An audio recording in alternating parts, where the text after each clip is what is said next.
হযরত আবু হুরায়রা রাদিয়াল্লাহু তাআলা আনহু হতে বর্ণিত।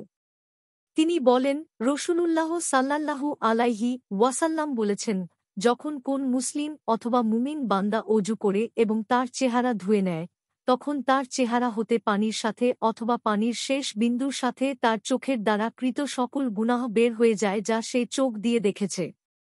যখন সে তার দুই হাত ধোয় তখন তার দুই হাত দিয়ে করা গুনাহ পানির সাথে বা পানির শেষ বিন্দুর সাথে বের হয়ে যায় যা তার দু হাত দিয়ে ধরার কারণে সংঘটিত হয়েছে।